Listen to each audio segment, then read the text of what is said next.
Muy bien, jóvenes. Entonces empezamos. Buenos días a todos. Buen lunes, buena semana.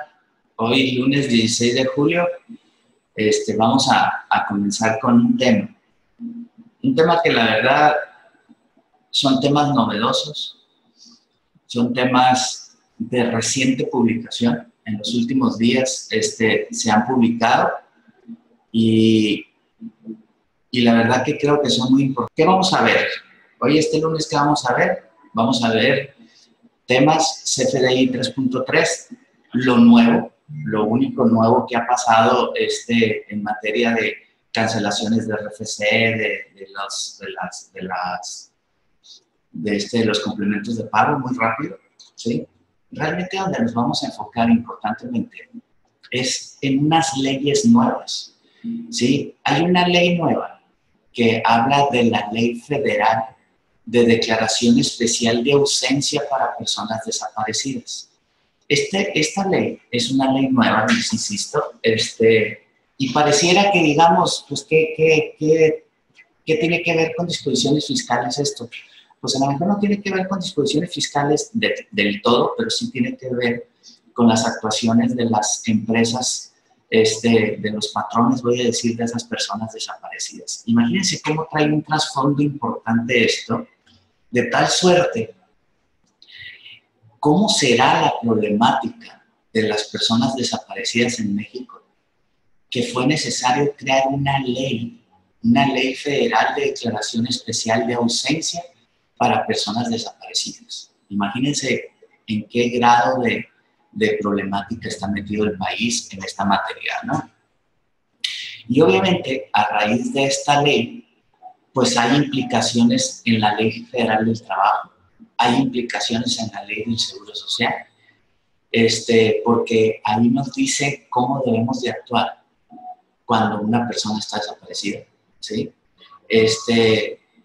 Hay una reforma también de reciente creación en la Ley General de Sociedades Mercantiles que va enfocada a cuidar lo que es lavado de dinero. Entonces también es muy importante esta parte, ¿sí? Y hay una gran reforma en el Código Fiscal de la Federación para sancionar lo que le llamamos a los guachicoleros, ¿no? O sea, crean unas obligaciones a las empresas que se dedican a la venta de hidrocarburos. Y ojo con esto, porque es bien, bien importante, ¿eh? A todos nuestros clientes, a todos nuestros conocidos, voy a decirlo así, que manejan venta de hidrocarburos, cuidado porque esta reforma es muy importante, porque además no solamente es para las gasolineras, sino es también para los llamados distribuidores genéricos, ¿sí? Para los llamados distribuidores genéricos. Y hoy se agrega a un tercer personaje que es a los que tienen almacenamiento propio para consumo propio, también los están obligando, ¿eh? Entonces, hay que tener mucho, pero mucho cuidado con esta disposición en código. De hecho, se crea una ley nueva también para atacar todo lo que es la venta ilegal de hidrocarburos, ¿sí? Y también la vamos a ver ahorita. Y en el código también viene la reforma al 69, ¿sí? El 69 bis, que es el ataque a las empresas que se transmiten pérdidas fiscales, ¿no? Entonces, nótese cómo estos temas, pues son temas muy importantes que debemos de tener cuidado y que acaban de entrar en vigor, pues, o sea, o entrarán en vigor en el corto plazo. Pero lo que sí se acaban de publicar hace un poco de tiempo, ¿no? Fíjense bien, ya entrando en materia, todos sabemos lo del CFDI 3.3, ¿no? Sabemos que la transición para el CFDI a versión 3.3 fue desde el 1 de julio del 2017, cuando entró en vigor la versión 3.3 de la factura electrónica. No obstante, se prorrogó que pudiéramos seguir usando la versión 3.2 hasta el 31 de diciembre del 2017.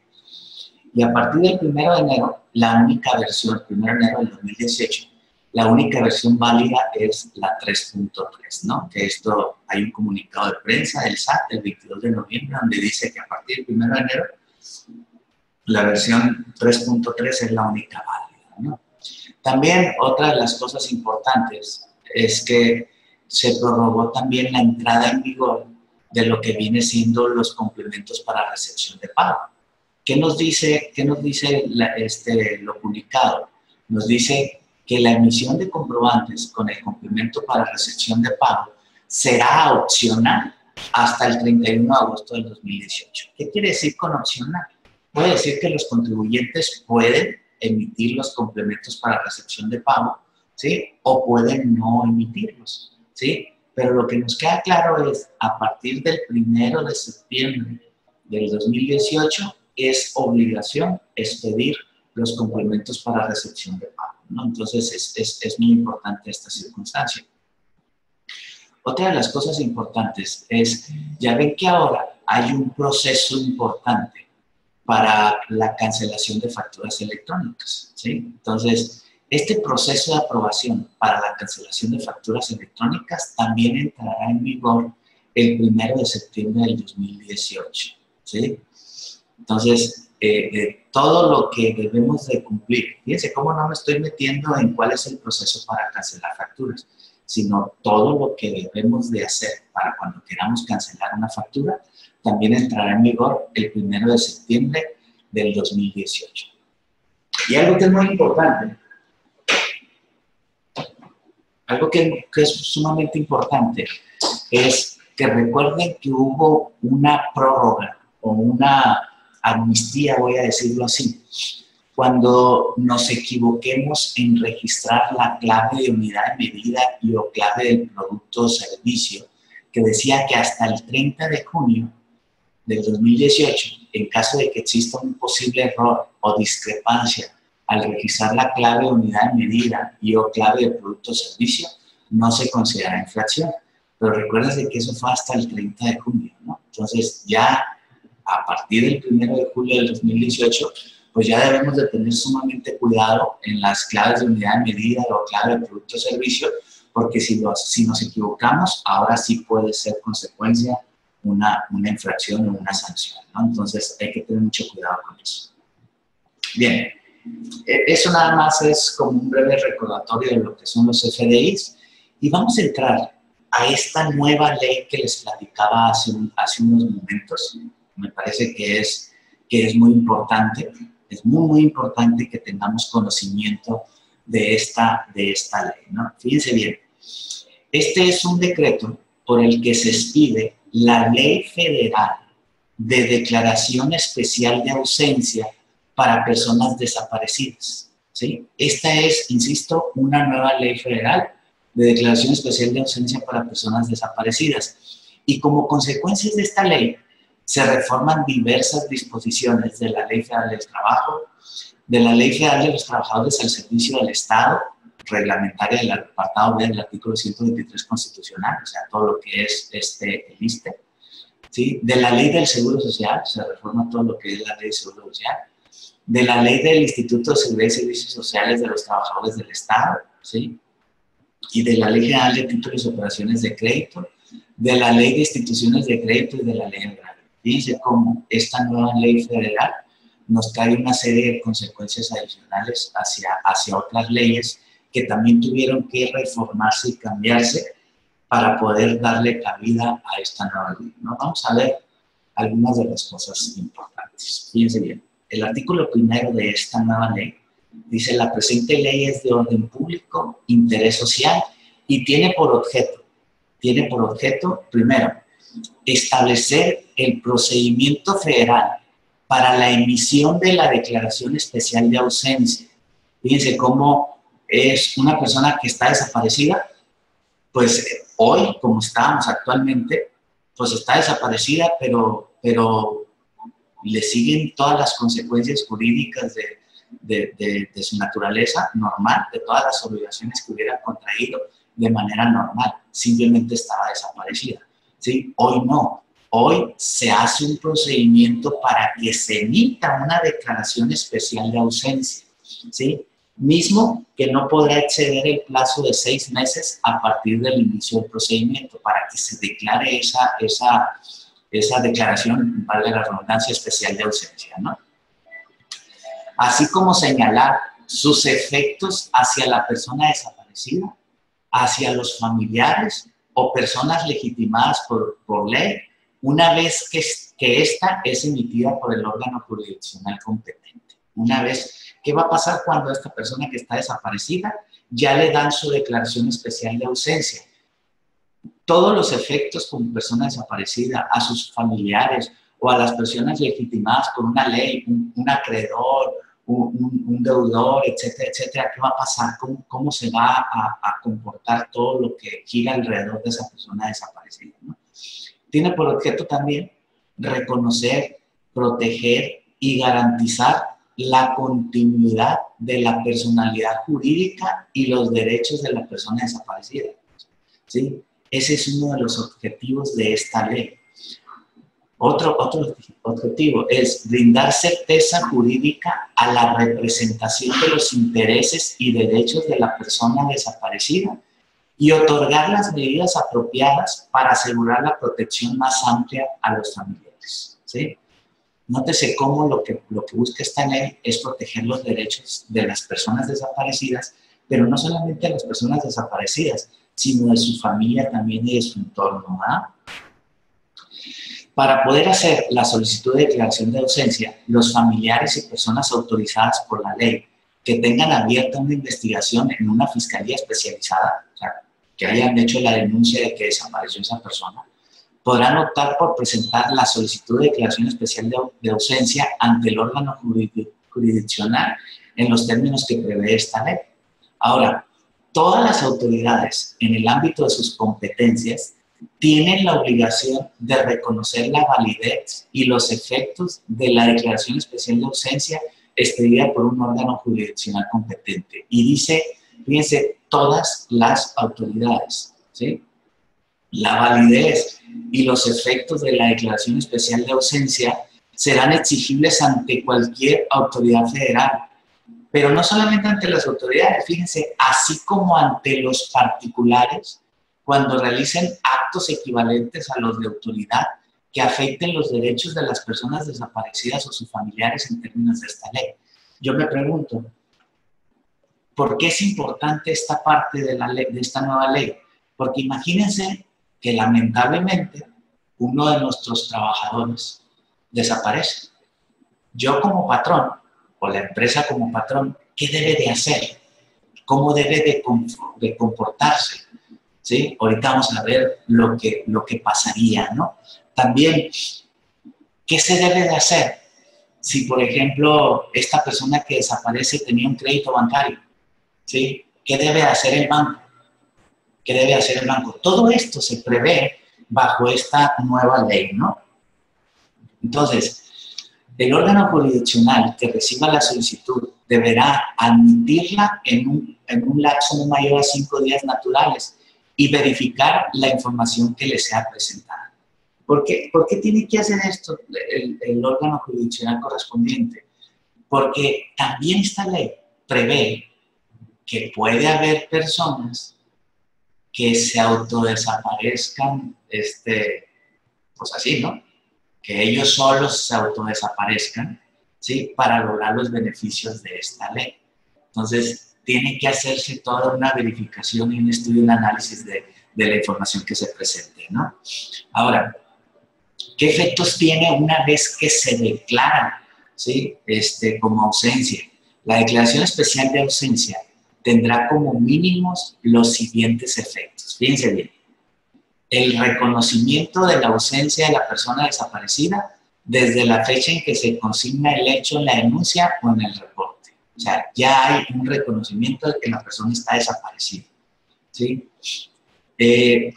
Las obligaciones de carácter mercantil y fiscal a las que esté sujeta la persona desaparecida surtirá efectos suspensivos hasta en tanto no sea localizada con o sin vida.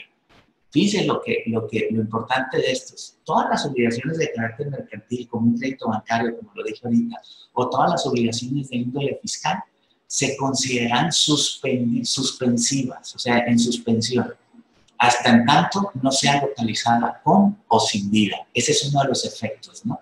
Ahora, fíjense bien, transcurrido un año, contado desde que se emite la resolución de la declaración especial de ausencia, el representante legal, a petición de los familiares u otra persona legitimada por la ley, podrá solicitar al órgano jurisdiccional la venta judicial de los bienes de la persona desaparecida, observando las disposiciones aplicables para las ventas judiciales. O sea, a partir de un año de que fue declarada esa declaración especial de ausencia, ¿sí?, los beneficiarios o los herederos o los familiares de esta persona desaparecida le pueden pedir al órgano jurisdiccional que venda los bienes que eran propiedad de esa persona, ¿no? El órgano jurisdiccional deberá garantizar que la venta judicial se lleve a cabo bajo el principio de presunción de vida, ¿sí? Bajo el principio de presunción de vida, así como interés superior de las personas menores de 18 años, o sea, de los beneficiarios de esa persona desaparecida que sean menores de 18 años, los debe de proteger, pues, ¿sí? Me llama mucho la atención eso bajo el principio de presunción de vida.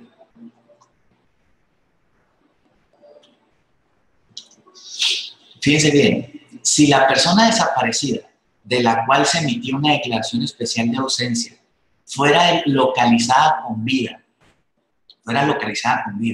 o se pruebe que sigue con vida, en caso de existir indicios de que la persona hizo creer su desaparición deliberada para evadir responsabilidades, sin perjuicio de las acciones legales conducentes, fíjense lo que pasaría. Recobrará sus bienes en el estado en que se halle y no podrá reclamar de estos frutos ni rentas. Y en su caso, también recobrará los derechos y las obligaciones que tenía al momento de su desaparición. Entonces, si alguien se quiere pasar de lanza, entonces la propia ley contempla que va a volver a sus estados jurídicos que tenía hasta antes de que se declarara como persona desaparecida, ¿no?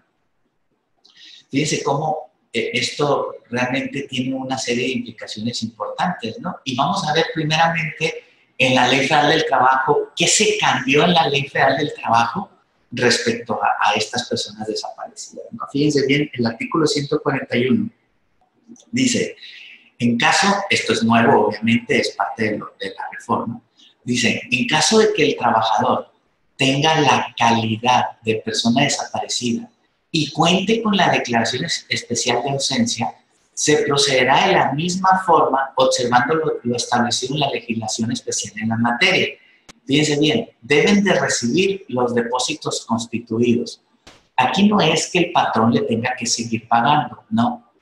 Pero si tenía beneficios en la empresa, ¿como cuáles? Como un fondo de ahorro, como ese tipo de cosas, pues deben de recibir los depósitos constituidos. En caso de que el trabajador tenga la calidad de persona desaparecida y cuente con la declaración especial de ausencia, en términos de la legislación especial en la materia, en términos de la ley que vimos ahorita, el pago del crédito solicitado deberá ser suspendido hasta en tanto no sea localizado con o sin vida.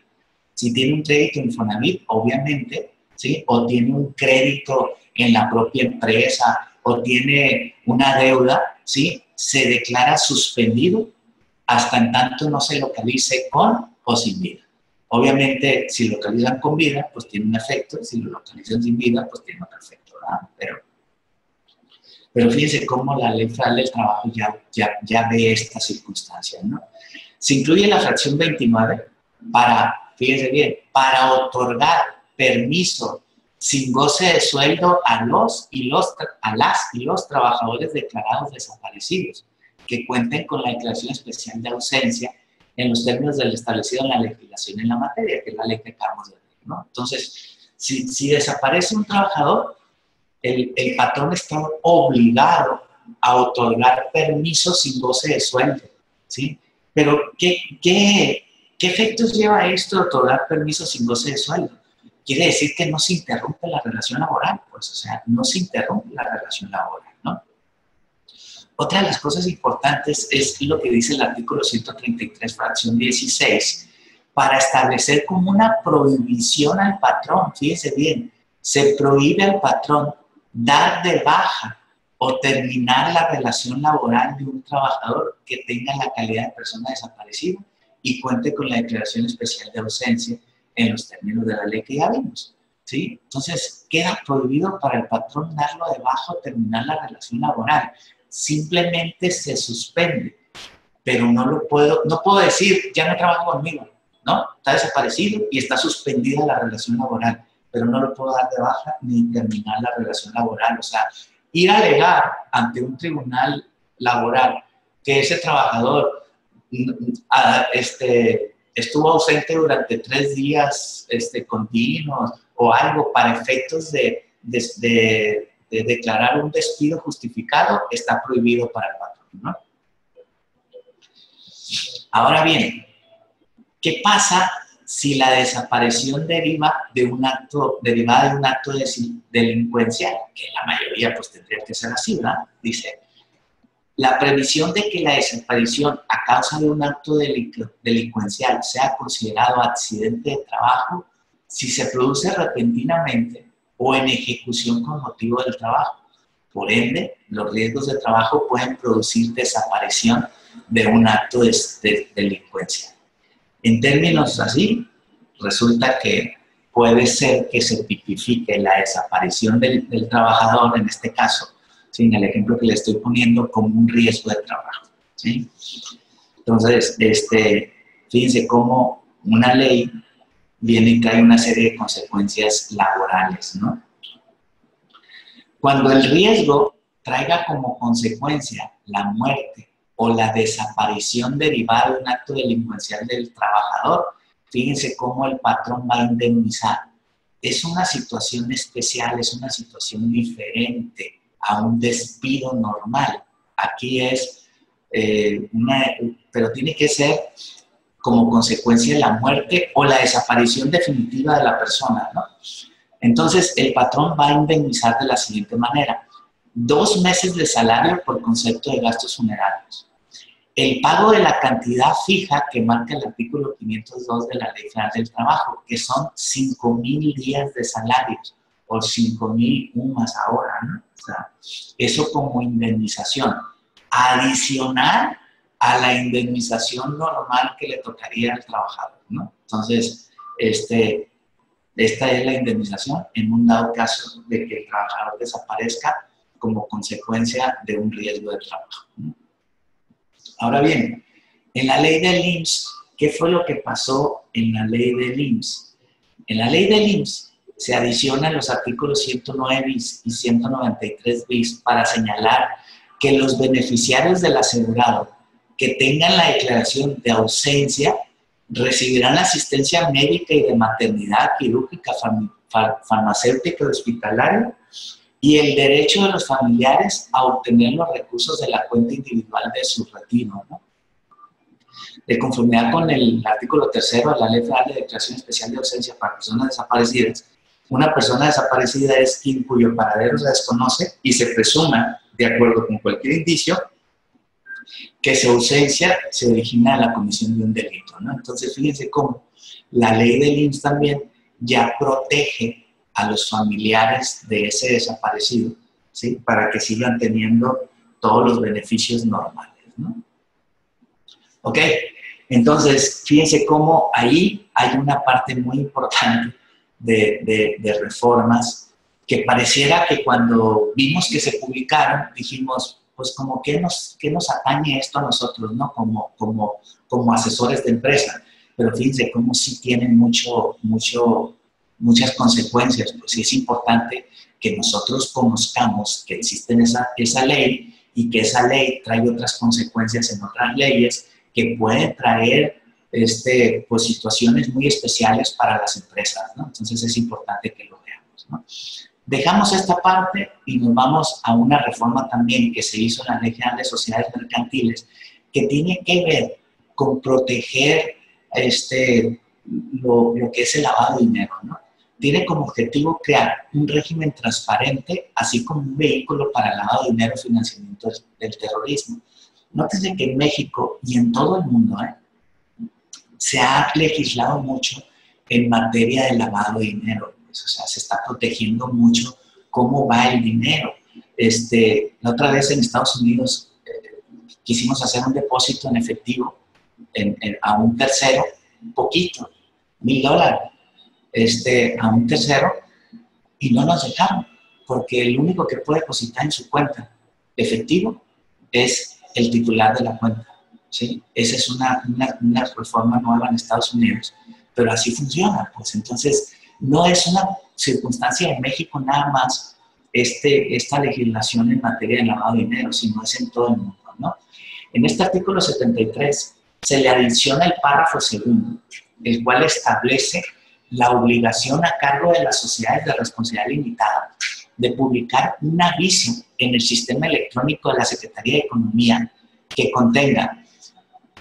Ahora debemos de publicar en un sistema electrónico que tiene la Secretaría de Economía, ahora tenemos que publicar todo esto. Miren, la inscripción del nombre de los socios. O sea, tengo que forzosamente decir quiénes son los socios, su domicilio, indicar las aportaciones que hacen y la transmisión de las partes sociales. Es decir, que el contenido y cambios del libro especial de los socios, que el artículo 73 de la ley hace mención, deberá ahora ser publicado en el sistema electrónico a cargo de la Secretaría de Economía, ¿sí? O sea, sé que ahora cualquier persona puede tener acceso a saber quiénes son los socios de las empresas. Pues, que yo entiendo que antes ya se sabía, pues, desde el momento en que lo registramos, hacemos los registros en el registro público de comercio, ¿sí? Pero ahora lo tenemos que subir al sistema electrónico de la Secretaría de Economía.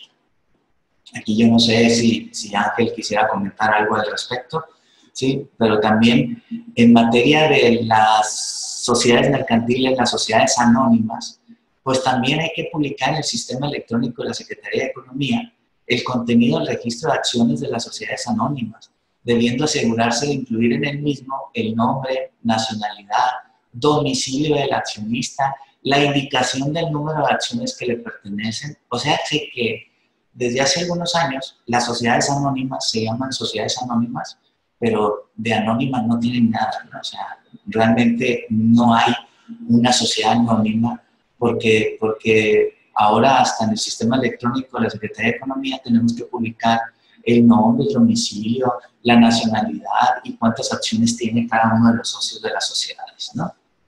Entonces, sí, la verdad que también es algo importante, ¿no? Pues bien, vamos a entrar a un tema, que son las reformas al código, ¿sí?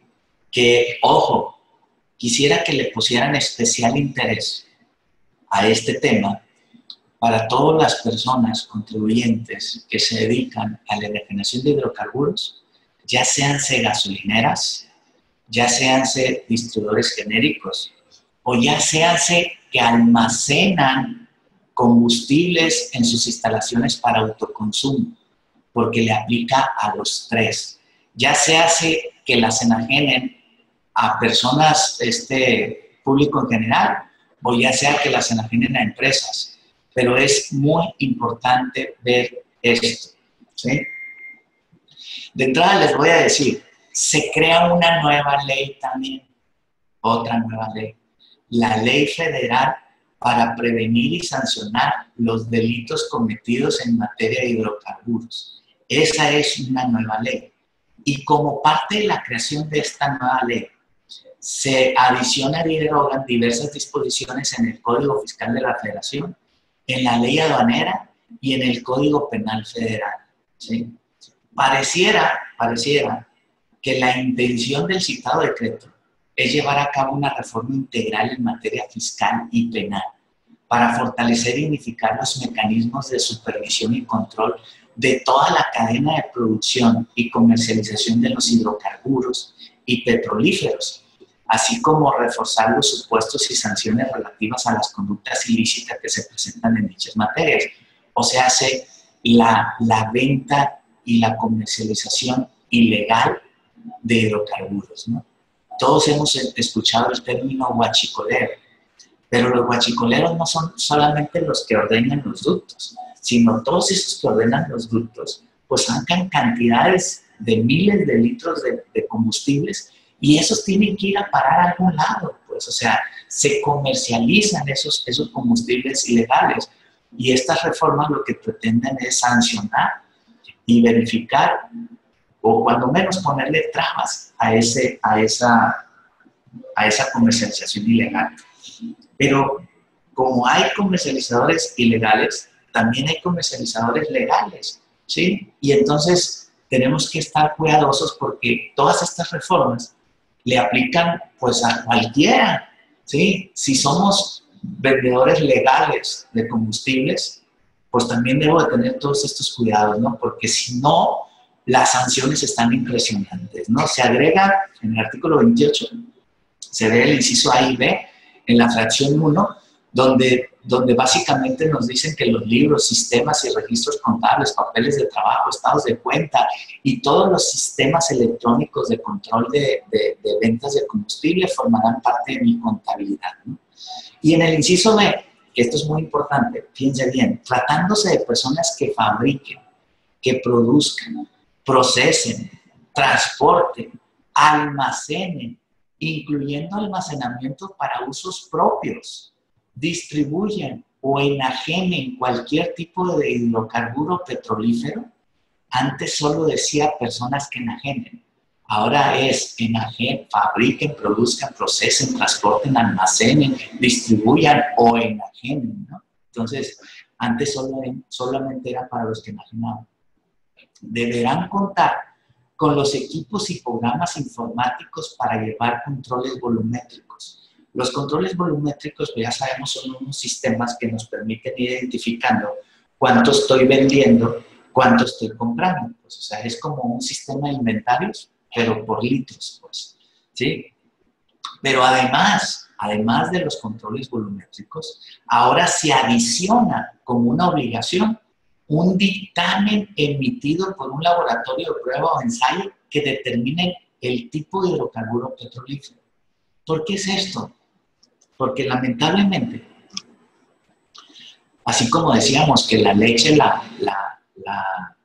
combinaban con agua, ¿se acuerdan? Y que decían que era leche medio con agua. Aquí en México, los combustibles también se combinan con otras sustancias que hacen que su nivel de octanaje baje, ¿sí? Su nivel de octanaje baje y entonces nos están vendiendo combustibles, pero no puros, combustibles mermados, combustibles que no están al 100, pues, ¿sí? Entonces, eso obviamente va en perjuicio del consumidor, ¿sí? Entonces, ahora lo que nos piden es tener esos dictámenes de prueba para comprobar que lo que están vendiendo los que se dediquen a eso, a vender hidrocarburos, ¿sí? Sea efectivamente de la calidad y del octanaje que debe de ser, ¿sí?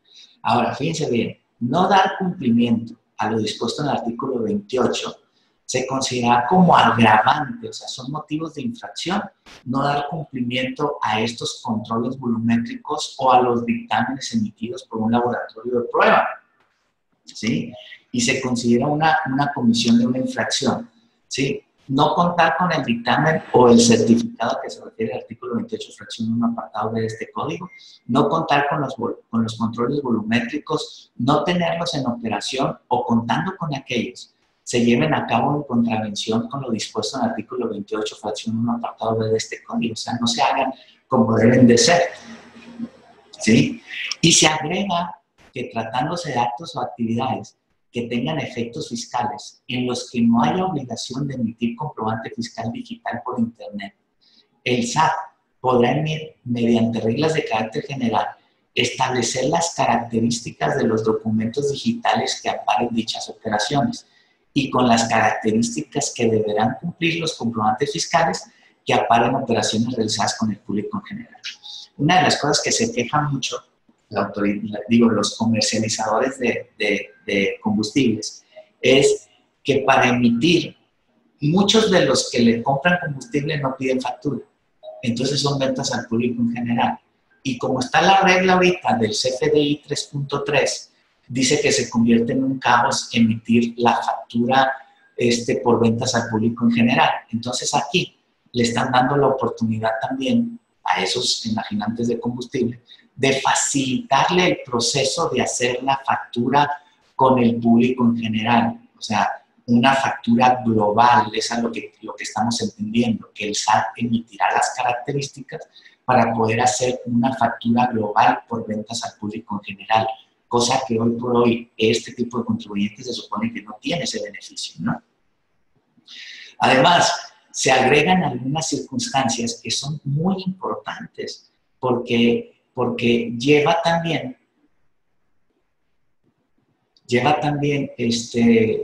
consecuencias de suplantación de identidad, ¿sí? También se establece en código, ¿sí? Delito de suplantación de identidad. Y vienen algunas fracciones que dicen, se agrega como delito importante a quien mediante cualquier medio físico, documental, electrónico, óptico, magnético o de cualquier otra clase de tecnología, suplante la identidad, representación o personalidad de un contribuyente. También a quien otorgue su consentimiento para llevar a cabo la suplantación de identidad. O sea, si una persona está de acuerdo, pues también es un delito, ¿no? O bien incita a una persona física a inscribirse en el registro federal de contribuyentes para utilizar sus datos de forma indebida. O sea, ya se considera dentro del Código Fiscal como delito la suplantación de identidad, que también es muy importante, ¿no? Ahora, ¿qué pasa con las sanciones? ¿Cuáles son las sanciones?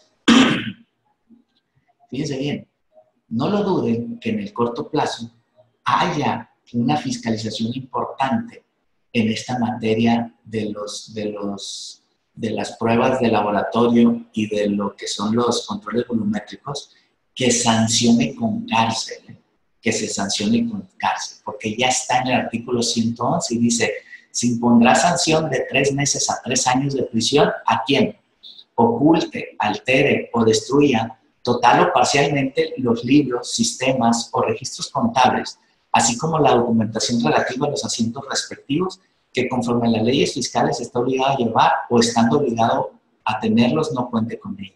Asiente con información falsa de manera inadecuada las operaciones o transacciones contables, fiscales o sociales, o que cuente con documentación falsa relacionada con dichos asientos. Aquí, en los controles volumétricos, las relativas a la operación de las máquinas, sistemas, registros electrónicos y de controles volumétricos que estén obligados a llevar conforme lo establecen las disposiciones fiscales. También es un delito que se sanciona con cárcel, ¿sí? Ahora, normalmente, cuando una autoridad viene y me revisa, pues me revisa el cumplimiento de mis obligaciones formales en materia de pago del impuesto, ¿no? Pues ahora se están dando facultades de comprobación a las autoridades para practicar visitas domiciliarias,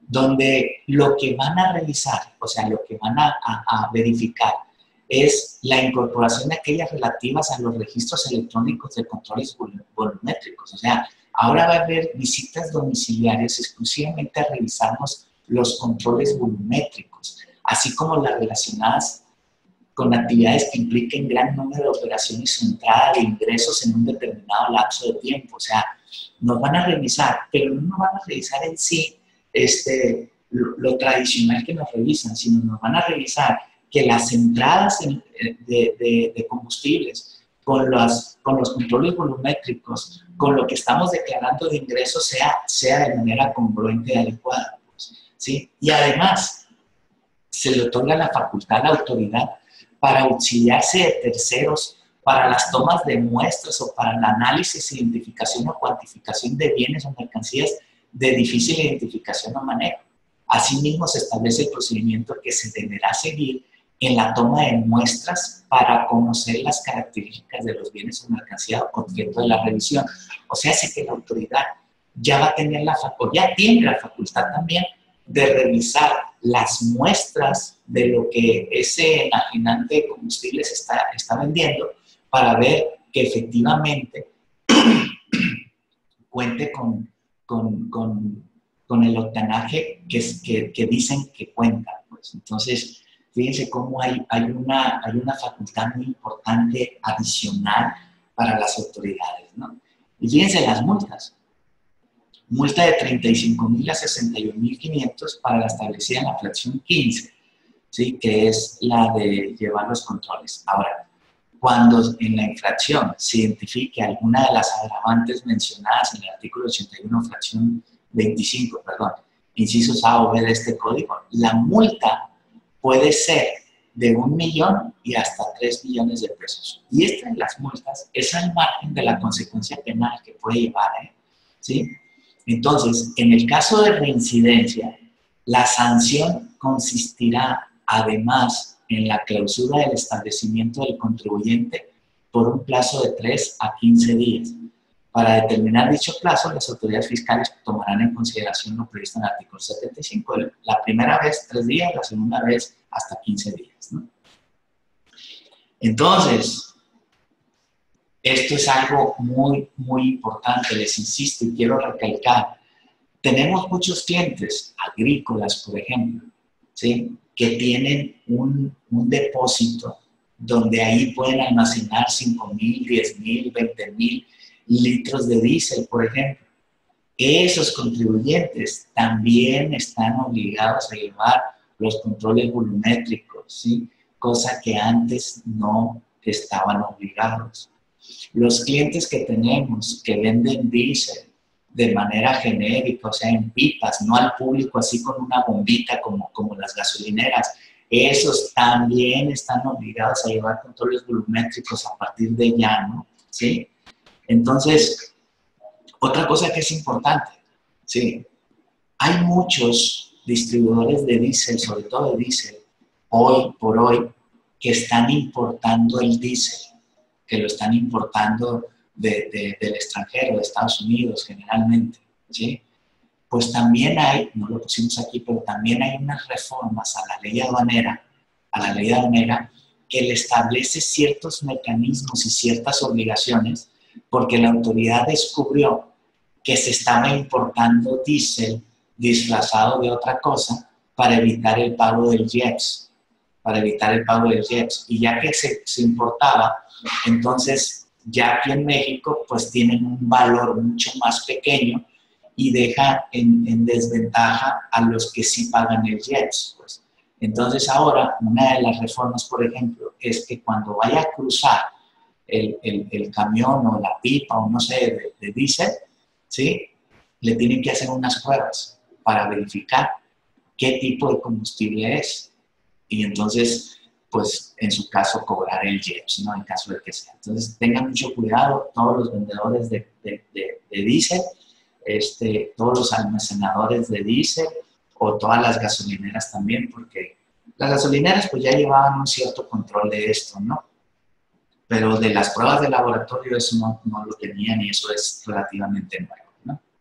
Ok, por último, otra de las reformas en el código es el artículo 69 bis. Recuerden que el artículo 69 habla de los EFOS y de los EDOS y todo este rollo, ¿no? Entonces aquí se incorpora el artículo 69 bis, mediante el cual se otorga la facultad a la autoridad fiscal para presumir que se efectuó una transmisión indebida de pérdidas fiscales con el único propósito de obtener una ventaja fiscal en su aplicación. Cuando un contribuyente tenga derecho a efectuar la disminución de pérdidas fiscales ocurridas en ejercicios anteriores para efectos del impuesto sobre la renta y que posteriormente participe en una reestructuración, fusión o escisión, o cuando exista un cambio de socios o accionistas y como consecuencia de lo anterior, el contribuyente deje de formar parte del grupo al que perteneció cuando se generaron dichas pérdidas. O sea, hoy la autoridad prevé y sabe que esta fue una práctica común, el generar pérdidas y luego fusionar o extinguir o o aprovechar esa empresa que tenía pérdidas en otras empresas que tenían utilidades, pues sí.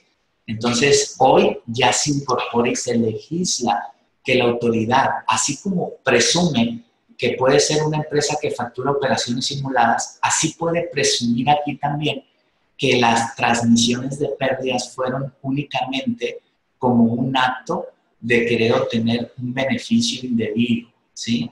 Entonces, pero dice cuándo y habla claramente de los supuestos.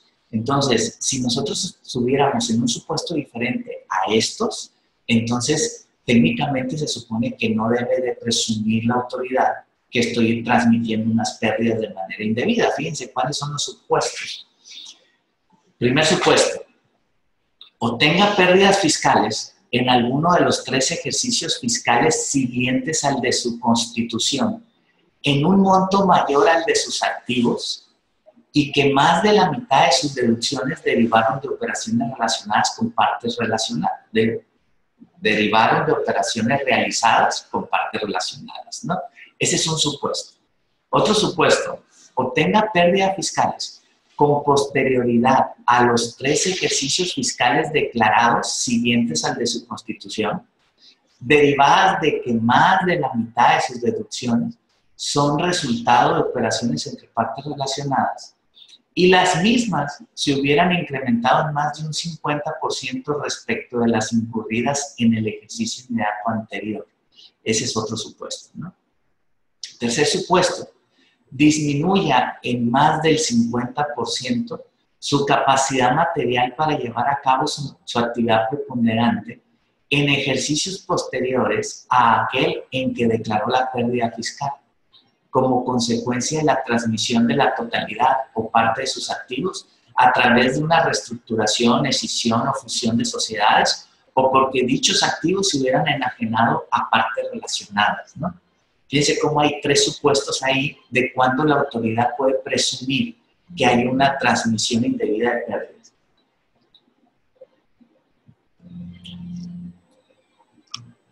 Cuarto supuesto, obtenga pérdidas fiscales y se advierta la existencia de enajenación de bienes en la que se involucre la segregación de los derechos sobre su propiedad, sin considerar dicha segregación al determinar el costo comprobado de adquisición. O sea, que se transmitan bienes sin el costo, pues, sin el costo debido.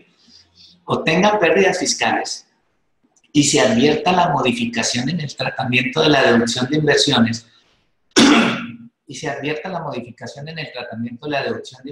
previsto en la ley del impuesto sobre la renta antes de que se haya realizado al menos el 50% de la deducción.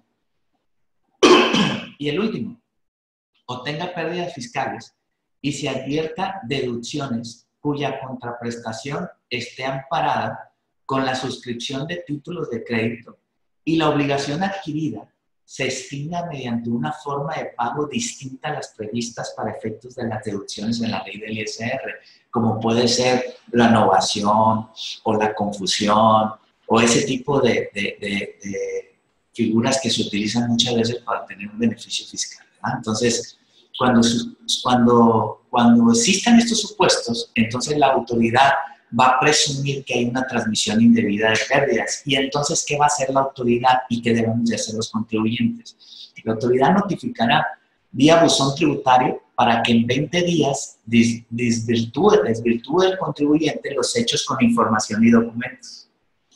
La autoridad valorará las pruebas que le entregó el contribuyente dentro de los 20 días en un periodo no mayor a 6 meses. El SAT podrá solicitar más información teniendo 10 días más para entregar al contribuyente esa solicitud de información adicional. Y en caso de no desvirtuar, pues procede el recurso de revocación.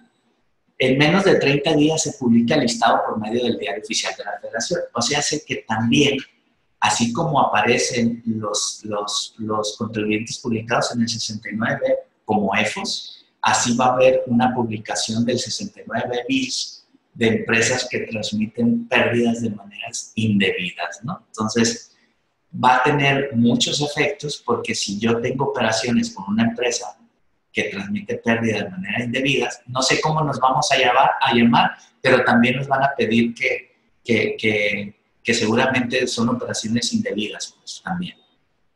¿Sí? Ahora, el artículo 111 bis dice que se impondrá sanción de 3 a 8 años de prisión. Fíjense bien, la otra era de 3 meses a no sé cuánto tiempo, ¿no? Aquí es de 3 a 8 años de prisión a quien no mantenga los controles volumétricos o contando con esto se lleven a cabo en contravención con el artículo 28. Carezca, altere, inutilice o destruye los equipos y programas informáticos destinados a llevar a cabo los controles volumétricos. Realice, permite o entregue a la autoridad registros falsos que induzcan al error, incompletos o inexactos de los controles volumétricos. Entonces, aguas con esto porque viene esto fuerte, pues, ¿sí? Entonces, y a manera de terminar, fíjense bien, a veces cometemos errores como asesores, de ver que se publicó algo y pensamos que eso que se publicó no tiene un impacto en las empresas. Pero veamos cómo es sumamente importante estar al pendiente de las modificaciones que se hagan en materia fiscal, en materia laboral, en materia de seguridad social o en general en cualquier ley que pueda afectar los intereses de la empresa, como estas dos leyes nuevas que vimos ahorita, la de la desaparición de personas y la de los controles de los hidrocarburos, ¿no? El estudio, la investigación y la formación profesional de las personas dentro de las empresas debe ser parte de un hábito diario que beneficie a todos, tanto a la empresa como a las personas, ¿no? En este caso, estas pequeñas reformas pueden afectar la cotidianidad con la que se hacen las operaciones y sin darnos cuenta, hacer de buena fe algo que pondría en desventaja al contribuyente. Las empresas que se dedican a la comercialización de hidrocarburos deben de tener mucho cuidado con esta reforma, pues parece que la autoridad va a atacar la venta ilegal de hidrocarburos, a los llamados huachicoleros, y pueden pagar justos por pecadores, ¿sí? Entonces, con esto concluimos. Yo de verdad que este tema creo que es muy importante. Debemos de estar en un conocimiento general de lo que sucede en el ámbito de nuestro país y creo que tener un conocimiento de esta parte, de verdad que es sumamente importante, ¿no? Entonces, quedo abierto aquí a algún comentario, algo que quieran adicionar. Ya estamos sobre el tiempo, pero me parece que todavía tenemos unos minutos para cualquier comentario. No, comentaba Pepe sobre todas esas adiciones y reformas que se están pues, presentando en este día. Sin duda sí son interesantes, importantes en el actuar de todas las personas y de las empresas. Sin embargo, pues como siempre vemos, pues representan cargas o adicionales cargas administrativas, sobre todo pues para las empresas, ¿no? Y pues bueno, vemos cómo se están instituyendo situaciones de inspección, verificación, sanciones, etcétera, similares que ya se tienen en unas autoridades y en otras, ¿no? Por eso mencionaba lo de las cargas administrativas. Por ejemplo, me llama mucho el tema del riesgo del trabajo o el accidente de trabajo, catalogarlo como tal, por ese motivo, ¿no? Cuando la desaparición pues, es derivado de un acto delictivo, ¿no? Sin embargo, pues la autoridad del gobierno pues, tendría que actuar en ese sentido para que estas cosas no sucedieran, pero suceden, ¿no? Y en el tema, comentar de los cambios a la Ley General de Sociedades Mercantiles, pues vemos también cómo esta reforma a esta ley en materia de inscripción de todos esos datos de los socios, pues más que una cuestión mercantil, pues viene de un tema de ley antilavado o de prevención de lavado de dinero, ¿no? Porque al final de cuentas, estos cambios vienen de acuerdo a la recomendación de lo que es el GAFI, ¿no? Del Grupo de Acción Financiera, y va precisamente, que la finalidad va en ese sentido, pues, de que el gobierno o los gobiernos quieren saber quiénes son aquellas personas físicas que están participando como socios en las empresas y cuáles son esos beneficiarios finales de esos recursos y el control que estas personas tienen en las empresas, ¿no?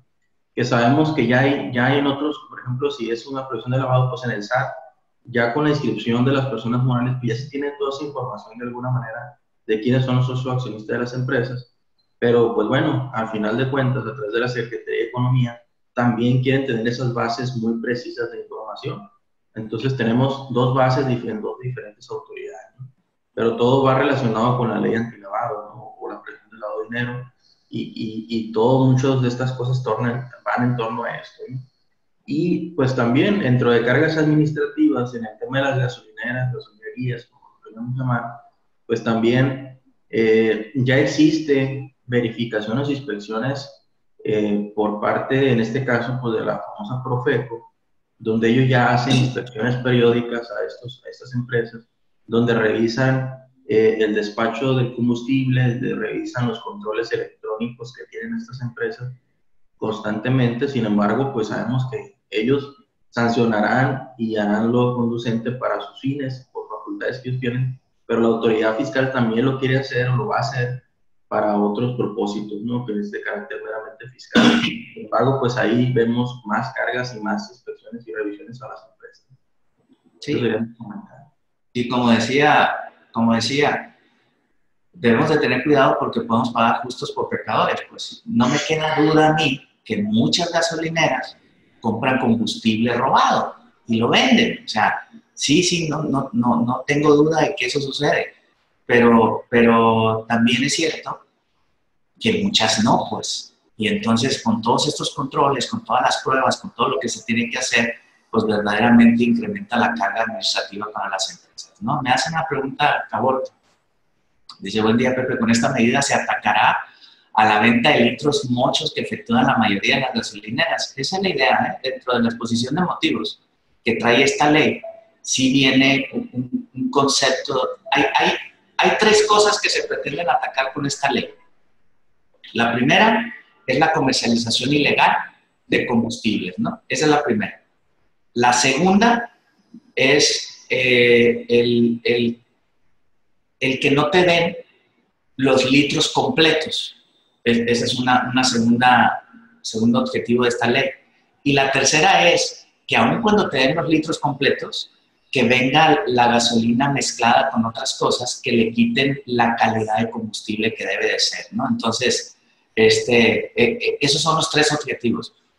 Miren, por supuesto que en el transcurso de la vida, sí, yo recuerdo cuando algún cliente extranjero llegó aquí y se dio cuenta que no le daban los litros completos en las gasolineras y que además no pasaba nada y que era una total impunidad. Él decía, es que eso no puede ser.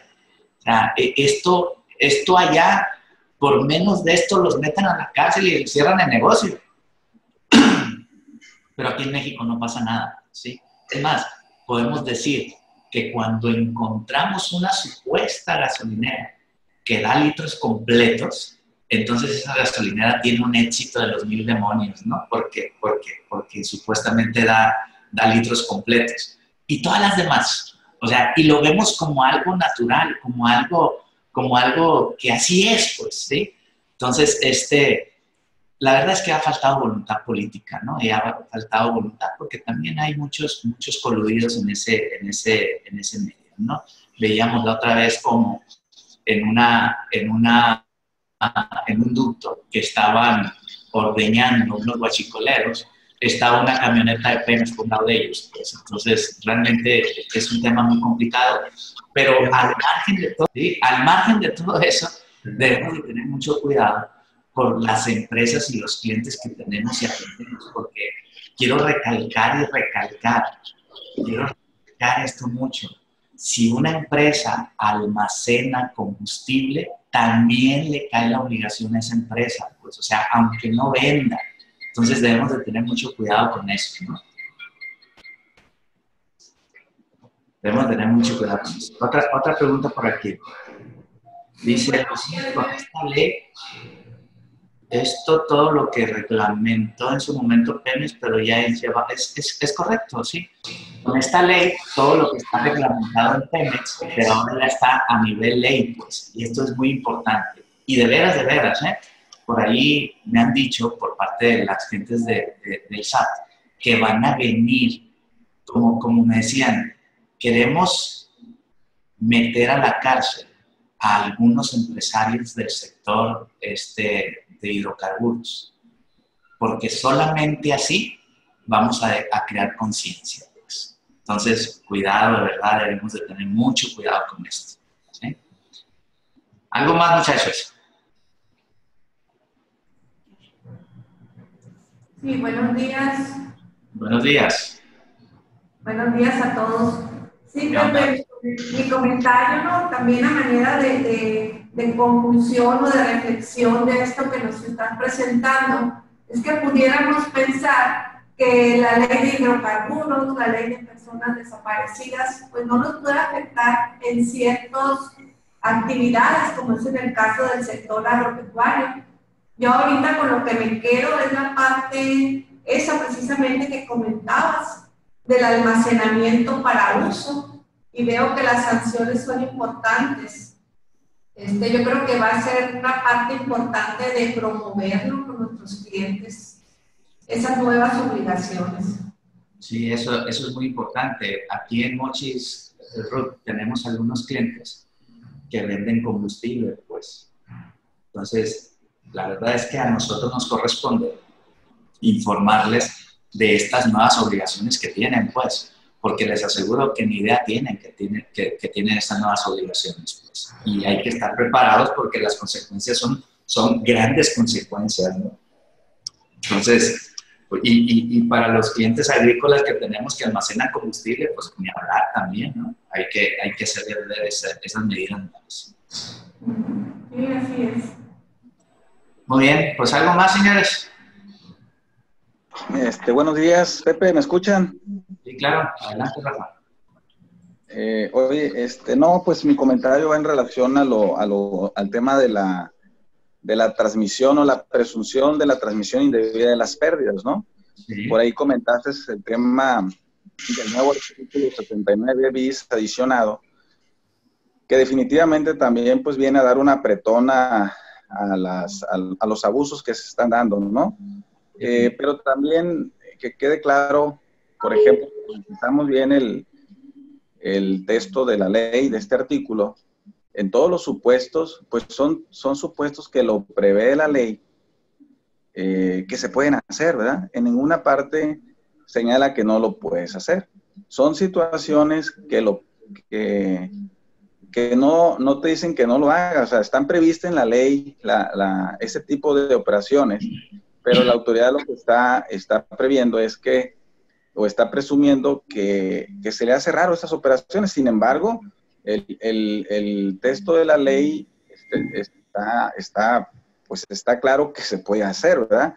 Por ejemplo, cambiar de una opción de una deducción normal a una deducción inmediata o a otro tipo de deducción, no es que esté mal, sino que se le hace raro que después de transcurrir un tiempo cambies de opción, etcétera, ¿no? Por hablar de una situación allí, ¿no?